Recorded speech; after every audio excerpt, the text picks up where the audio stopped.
Hello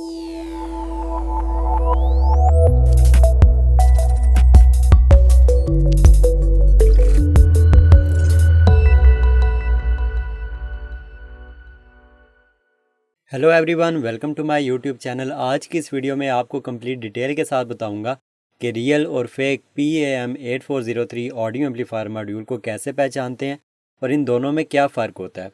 यहाँ पर आप देख सकते हैं मेरे पास दो PAM8403 मॉड्यूल्स हैं और इन दोनों में से एक रियल है और एक फ़ेक है। ठीक है, आज की इस वीडियो में आपको कंप्लीट डिटेल के साथ बताऊँगा कि रियल वाले में और फेक वाले में क्या डिफरेंस है और इनको कैसे पहचानते हैं। तो चलिए वीडियो शुरू करते हैं। तो सबसे पहले मैं आपको ये चीज़ बता दूं कि इन दोनों सर्किट्स में ये वाला जो सर्किट है ये फेक है और ये वाला जो सर्किट है ये ओरिजिनल है। ठीक है, अब इसको पहचानने का क्या तरीका है और इन दोनों में क्या डिफरेंस है, उसके लिए आपको ये वीडियो कंप्लीट देखनी पड़ेगी। सबसे पहली जो चीज़ आपने नोट करनी है वो ये करनी है कि अगर आप इसके कंपोनेंट्स देखो और इसके कंपोनेंट्स देखो तो आपको एक फ़र्क नज़र आएगा। ठीक है, अभी आप अगर इसको गौर से देखो तो आपको नज़र आएगा कि इन दोनों के कंपोनेंट्स में कितना डिफरेंस है। ठीक है, ये वाला जो सर्किट है इसके ऊपर जो कैपेसिटर्स लगे हुए हैं उनका साइज़ देखो और ये वाला जो सर्किट है इसके ऊपर जो कैपेसिटर्स लगे हुए हैं इनका साइज़ देखो। ठीक है, इसके ऊपर जो कैपेसिटर्स लगे हुए हैं उनका साइज़ बड़ा है। ठीक है, इस पर बड़े साइज़ के कैपेसिटर्स यूज़ किए गए हैं जबकि इस पर छोटे साइज़ के।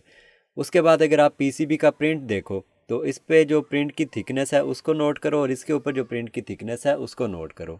ठीक है, यहाँ पर जो ये लाइन आ रही है कॉपर की, जो हमारा प्रिंट आ रहा है उसकी थिकनेस देखो कितनी बारीक है और यहाँ पर जो थिकनेस है वो कितनी ज़्यादा है। ठीक है, उसके बाद अगर PCB की थिकनेस की बात की जाए तो जो फेक वाला मॉड्यूल है उसकी PCB की थिकनेस भी कम है as compare to this one. ठीक है, अब इसमें प्रॉब्लम क्या होती है कि ये वाला जो मॉड्यूल है, जो फेक वाला मॉड्यूल है, ये प्राइस में तो थोड़ा सा कम मिल जाता है। मतलब इसकी प्राइस जो है वो इस वाले से कम है, इसकी प्राइस कम होती है। ठीक है, लेकिन इस मॉड्यूल में साउंड ड्रॉपिंग की प्रॉब्लम, साउंड हमिंग की प्रॉब्लम और स्पीकर के ऊपर जो आपको आउटपुट मिलती है वो भी थोड़ी सी कम मिलती है as compare to this one. ठीक है, तो आई सजेस्ट कि जब भी आप बाय करो तो इस चीज़ का ख्याल रखो कि आप जो सा मॉड्यूल बाय कर रहे हो वो ये वाला है या ये वाला है। अगर आप ये वाला बाय करते हो तो फ़ायदा नहीं है, इसकी साउंड क्वालिटी भी अच्छी नहीं है और इसमें नॉइज़ प्रॉब्लम भी, आपको साउंड ड्रॉपिंग प्रॉब्लम भी ज़्यादा मिलेगी और साउंड आउटपुट भी उस लेवल की नहीं है जिस लेवल की इसकी साउंड आउटपुट मिलती है आपको। ठीक है, और अगर आपको इसमें साउंड ड्रॉपिंग या नॉइज़ प्रॉब्लम आती है तो यहाँ मेन पर आप कैपेसिटर यूज़ कर सकते हो जिससे ये प्रॉब्लम सॉल्व हो जाती है। लेकिन ये वाला जो मॉड्यूल है ये जल्दी बर्न हो जाता है, इसके कंपोनेंट्स जल्दी ख़राब हो जाते हैं, इसकी लाइफ भी थोड़ी सी कम है और ये वाला मॉड्यूल इतनी जल्दी ख़राब भी नहीं होता। तो इसलिए जब भी आपने ये मॉड्यूल बाय करना है तो आपने सबसे पहले ये चीज़ देखनी है कि आप जो मॉड्यूल बाय कर रहे हो उसके ऊपर जो बाकी कंपोनेंट्स लगे हुए हैं वो किस तरह के लगे हुए हैं।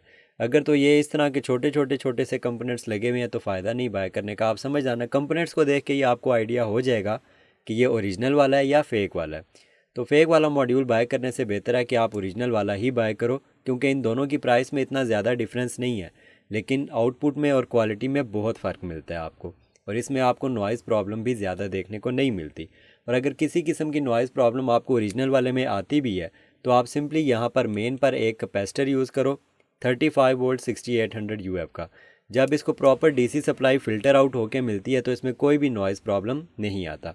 आई होप कि आपको ये वीडियो पसंद आई होगी और आपको कंप्लीट डिटेल से समझ आ गई होगी कि रियल और फेक मॉड्यूल को कैसे पहचानते हैं और फेक में और ओरिजिनल वाले में क्या फ़र्क है।